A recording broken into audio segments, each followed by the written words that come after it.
जब छोड़ सुख की कामना, आरंभ कर दी साधना, संघर्ष पथ पर बढ़ चले, फिर फूल क्या अंगार क्या। वेलकम दोस्तों, एक बार फिर से बहुत बहुत स्वागत, अभिनंदन। एक नए चैप्टर में, नागरिकता में भारतीय संविधान पढ़ रहे हैं, उसमें एक नया चैप्टर आज शुरू कर रहे हैं, नागरिकता। चलिए शुरू करते हैं। तो नागरिकता हमारे भाग 2 में, नागरिकता संविधान के भाग 2 में और अनुच्छेद 5 से 11 के अंदर वर्णित है, उसमें समझाया गया है। तो क्या क्या दिया गया है अनुच्छेद 11 में संसद को नागरिकता संशोधन, नागरिकता संबंधित नियम बनाने, यानी नागरिकता से संबंधित, नागरिकता से रिलेटेड जो भी नियम बनाने होंगे, कौन है उसमें अथॉरिटी? संसद। संसद जो है उसमें नियम बना सकती है, अनुच्छेद 11 ये बताता है। भारतीय नागरिकता अधिनियम 1955 संसद द्वारा बनाया गया। ये क्या है? 5 प्रकार की, यानी 5 प्रकार की हमारे नागरिकता प्राप्त करने के 5 तरीकों को बताती है, कैसे कैसे नागरिकता प्राप्त की जा सकती है। तो देखिए, सबसे पहला क्या है? जन्म से, यानी हमने जहाँ जन्म लिया है, अगर भारत में हमने जन्म लिया है तो हमें यहाँ की नागरिकता मिल गई। दूसरा क्या है? वंश परंपरा।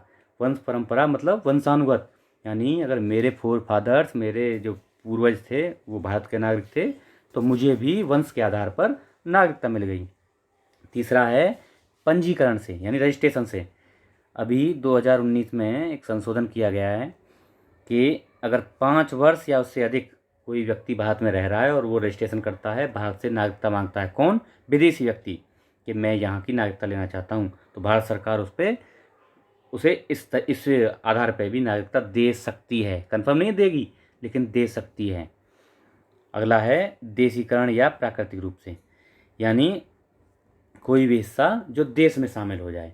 जैसे अभी आपने कुछ दिन पहले देखा होगा, हमने 2015 में बांग्लादेश से कुछ हिस्सा ले लिया और अपना हिस्सा कुछ उसको दे दिया। तो इस तरह से हमारा जो बांग्लादेश का जो हिस्सा है, वहाँ के रहने वाले जो लोग हैं उनको नागरिकता मिल गई। इसे प्राकृतिक रूप से बोलते हैं, या देशीकरण से, देश में शामिल हो गए। अगला है भूमि के अर्जन, यानी विलय से। यानी मानो हमारा कल को पाकिस्तान से युद्ध हो जाए और हम उसका कुछ क्षेत्र जीत लेते हैं, है ना, विलय कर लेते हैं, तो वहाँ के लोगों को भी हमारी नागरिकता मिल जाएगी। ये 5 तरीके। अब नागरिकता का अंत भी होता है, अंत यानी लोप या अंत्य की बात है। वो 3 प्रकार बताए गए हैं कि 3 प्रकार से भारत की नागरिकता को कोई भी व्यक्ति खो देगा, उसका अंत हो जाएगा, लोप हो जाएगा। कौन कौन से तरीके हैं? चलिए देखते हैं। सबसे पहला है अन्य देश की नागरिकता ग्रहण करने पर। मतलब यहाँ से मैंने, मान लो अमेरिका में जाके और अमेरिका की नागरिकता मैंने ले ली, तो भारत की नागरिकता स्वतः ही लोप हो जाएगा, उसका अंत हो जाएगा। दूसरा क्या है? नागरिकता त्यागने पर। अगर कोई व्यक्ति भारत की नागरिकता त्यागना चाहता है, वो त्याग देता है कि मैं भारत का नागरिक नहीं रहना चाहता, तो भी नागरिकता का लोप हो जाएगा। तीसरा क्या है? सरकार द्वारा वंचित करने पर।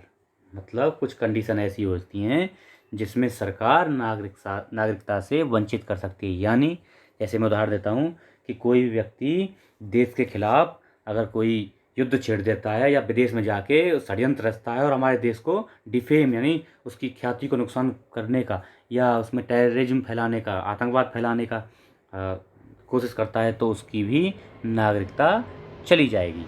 अब नागरिकता के अनुच्छेद मैंने बताया 5 से लेके, कहाँ से लेके? अनुच्छेद 5 से लेके 11 तक नागरिकता के अनुच्छेद हैं। तो चलिए देख लेते हैं उसमें क्या क्या लिखा है। अनुच्छेद 5 क्या बोलता है? संविधान लागू होने के समय, मतलब जब संविधान लागू हुआ था, कब? 26 जनवरी 1950। 26 जनवरी 1950 को संविधान लागू हुआ था।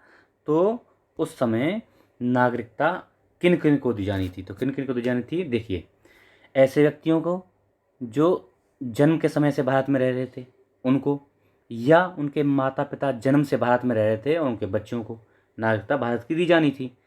संविधान लागू होने के कम से कम 5 वर्ष भारत में, मतलब ऐसे व्यक्ति जो जब संविधान लागू हुआ, कब? 26 जनवरी 1950, उससे 5 साल तक भारत में निवास किया हो, उनको भी नागरिकता दे दी गई थी। एक पहला प्रावधान।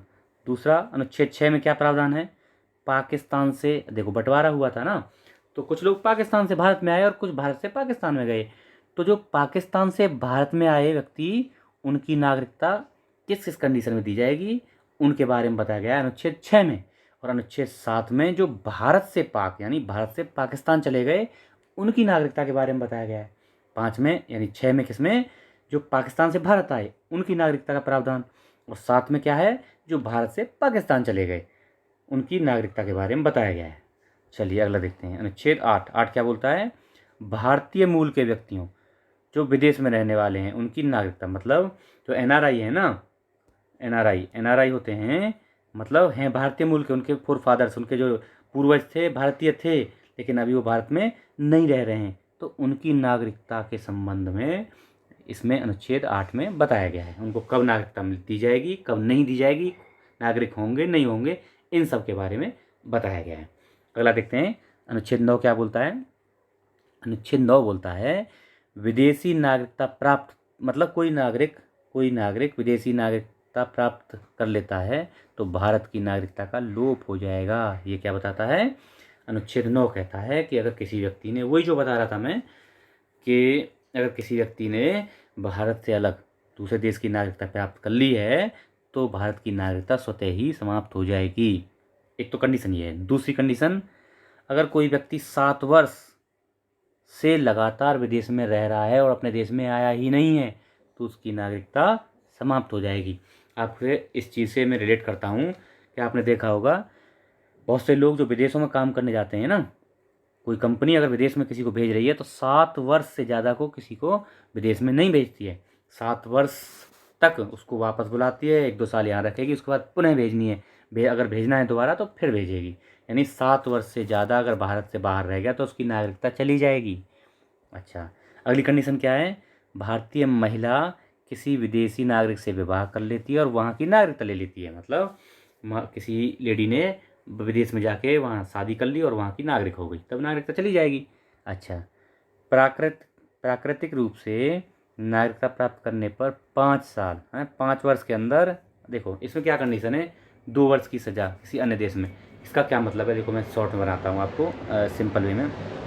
मतलब कोई व्यक्ति ऐसा है जिसे प्राकृतिक रूप से, मैंने बताया था ना, प्राकृतिक रूप से नेचुरली किसी को नागरिकता प्राप्त हुई है, मतलब जो एरिया भारत में आ गया है उसके हिसाब से उसे नागरिकता मिली, लेकिन क्या होता है 2 वर्ष की सज़ा हो जाती है उसे किसी मामले में और किसी देश में। मतलब अभी वही ले लेते हैं उदाहरण, जैसे बांग्लादेश से हमने कुछ एरिया अपने अंडर में लिया, बदला बदली हुई क्षेत्र की, तो वहाँ का कोई ऐसा नागरिक जिसको भी 5 साल नहीं हुई हैं, हालांकि उसको 5 में लिया था, अब तो 22 हो गई, 7 साल कंप्लीट हो गई, मतलब अगर 2020 तक ऐसे किसी नागरिक को जो वहाँ नागरिक बनाया, हाँ, प्राकृतिक रूप से, उसको 2 साल की या उससे अधिक की सज़ा बांग्लादेश के किसी कानून के तहत हो जाती है तो उसकी नागरिकता समाप्त हो जाएगी।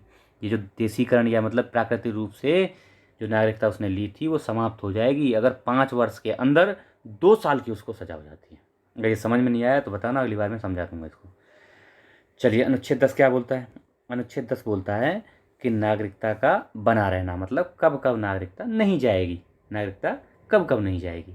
मतलब कोई विदेश चला गया तब नहीं जाएगी, है ना, किसी ने विदेशी औरत से शादी कर ली, किसी विदेशी लेडी से शादी कर ली तब नहीं जाएगी, 4 वर्ष तक विदेश में रह रहा है तब नहीं, ये कुछ बताए गए हैं। तो ये उसके बारे में बताता है कब कब नागरिकता नहीं जाएगी।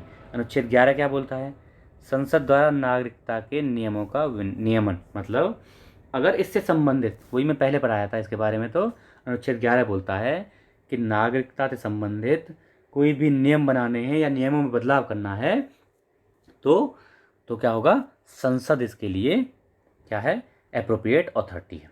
अच्छा, एक बहुत ज्वलंत विषय अभी देखते हैं, कौन सा, नागरिकता संशोधन विधेयक, कब, 2019, नागरिकता संशोधन विधेयक 2019, जिस पर बहुत ज़्यादा चर्चा हो रही थी। इसके कुछ पॉइंट हम देखते हैं क्या क्या है इसमें 3 देशों की बात की है, किसकी, पाकिस्तान, बांग्लादेश और अफ़गानिस्तान। पाकिस्तान, बांग्लादेश और अफ़गानिस्तान, इन 3 देशों के नागरिक कौन से, अल्पसंख्यक होने चाहिए।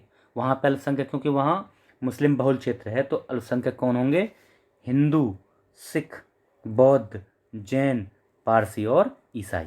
ये 6 धर्म वाले, ये 6 धर्मावलंबी, यानी हिंदू, सिख, बौद्ध, जैन, पारसी एवं ईसाई, इन 6 में से और इन तीनों देशों में रहने वाले व्यक्ति अगर इंडिया में आए हैं, कब, 31 दिसंबर 2014 से पहले भारत में आए हैं। मतलब इन 6 धर्म वाले व्यक्ति इन तीनों देशों से और 31 दिसंबर 2014 से पहले भारत में आए हैं, यानी उनको 5 साल कंप्लीट हो गई हों 19 तक, तो उनको भारत की नागरिकता दी जा सकती है।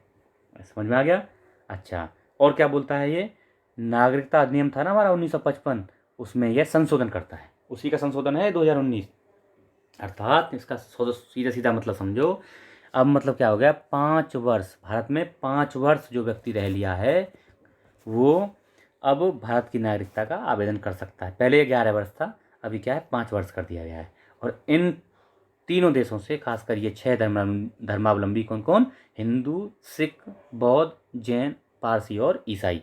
ये अगर 2014 31 दिसंबर से पहले भारत में आए तो इनको नागरिकता दे दी जाएगी। और बाकी 5 साल, मतलब ऐसा नहीं है कि उनको भी नहीं दी जाएगी, दी जाएगी, लेकिन जो बाकी धर्मावलंबी हैं वो 5 वर्ष भारत में रह चुके हैं और वो अभी जो है नागरिकता के लिए अप्लाई करते हैं, तो भारत सरकार उस पर अमल कर सकती है, उस पर विचार कर सकती है और दे भी सकते हैं। इसका एक उदाहरण बता रहा हूँ मैं आपको। अदनान सानी पाकिस्तान से भारत आए और उनको भारत की नागरिकता दे दी गई है। उन्होंने ऐसे ही रजिस्ट्रेशन के थ्रू नागरिकता मांगी थी भारत की और उनको भारत की नागरिकता दी जा चुकी है, वो अभी भारत के नागरिक हैं। तो ये दोस्तों आज नागरिकता के बारे में चैप्टर था। आशा है आपको पसंद आया होगा, तो लगे रहिए आप। मैं आपको नियमित रूप से अब वीडियो देता रहूँगा और धीरे धीरे देखिए हम इसको काफ़ी कवर कर लाए हैं। और अगला चैप्टर मैं इसके कल MCQs कराऊंगा आपको। फिर एक बहुत इंपॉर्टेंट चैप्टर आएगा, कौन सा आएगा बताइए? हाँ, मूल अधिकार। यस, मूल अधिकार हम पढ़ाएंगे फिर आगे। मूल अधिकार बहुत इंपॉर्टेंट है, जो आपको कोई एग्ज़ाम नहीं भी दे रहे हैं तब भी जानना है। उनके बारे में बहुत कॉन्सेप्चुअल और बहुत बारीकी से मैं आपको समझाऊंगा। ठीक है, तो आशा है आपको पसंद आया होगा। आगे भी इन चीज़ों को आप सपोर्ट करते रहेंगे। चैनल को बढ़वाइए, सब्सक्राइब करवाइए और शेयर करिए। Okay, thank you so much.